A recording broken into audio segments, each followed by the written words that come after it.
Alex Chimarov here at Movements for Life. For today's restorative segment, we're going to go to some global mobility and we're going to go all the way back to the foot and ankle again. So if you've been following us along for the past couple months, I went through soft tissue work from toe to head. So I did start from the ground up, and then we went through some local kind of isolated stretches for each segment, making our way up. And now we're going all the way full circle. We're going to make our way back down to the foot and ankle, and we're going to do some global mobility. And the goal of all these is post soft tissue and mobility work. This is kind of like that reactivation. So how to get your body, your nervous system to start to accept those mobility changes that you made, hopefully, in the earlier segments along the way.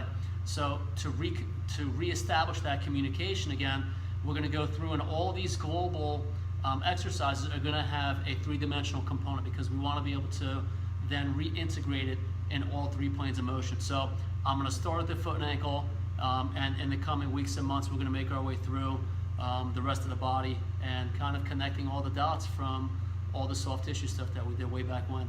So to get into the foot and ankle, it's important to address both the leg and gait when it's in front and when it's behind. So we'll really quick review. As the foot hits the ground in, let's use walking as an example, the knee softens and everything collapses and absorbs the force as it enters the body. So our mobility work that we did from a local standpoint, we're focusing on dorsiflexion but bending that forward knee. As opposed to that back leg, we also need to stretch that calf and dorsiflexion but with the knee being extended. All right, so we did some wall calf stuff as it relates to both postures. If you need a review, it's in our videos there. You can thumb through and find them at that point. But again, we want to kind of reintegrate and re-educate all this global mobility with the same thought in mind. Forward leg, knee bending as you're dorsiflexing, and the back leg keeping that heel down, dorsiflexing, and getting into that hip as well. Because that's the other big thing too, right? As much as we have that neural recommunication, we also want to integrate. We want to include the hip into it. We want to include the core, the scaps, and the T-spine, depending on what we're doing, kind of who's driving and creating that chain reaction. And ideally, we get a chance to create an authentic environment so that we have things like gravity, momentum, and ground reaction forces that are acting on us, so that that authenticity gets the greatest amount of transfer into life and into sport. So that said, going into some global foot and ankle and calf, all I'm going to do is I'm going to step forward and I'm going to reach up. So this is going to be an ipsilateral reach. So I'm going to be reaching with my same side hand.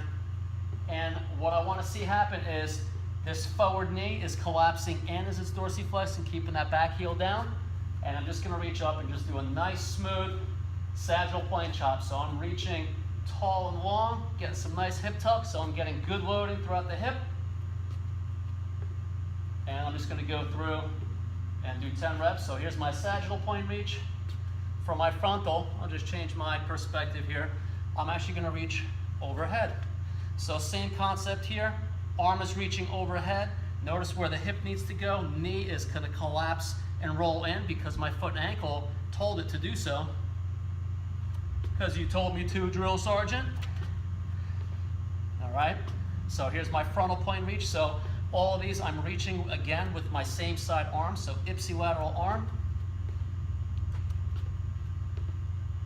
And then last but not least, transverse plane, I'm going to rotate across. So knee collapsing in, look at the hip response, back leg, heel is staying down.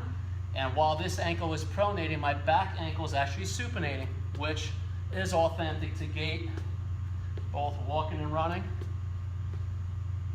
Got some nice deceleration on that forward leg. There you have it.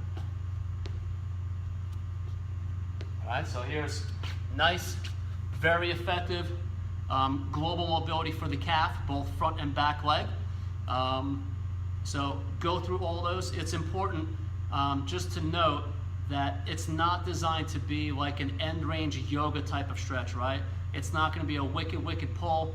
Remember, it's more neural, it's more reactivation, kind of restoring that connection between the nervous system and the body and teaching it, hopefully, how to use that new mobility. So thanks so much. If you have any questions, as always, don't hesitate to reach out. Thanks so much for watching.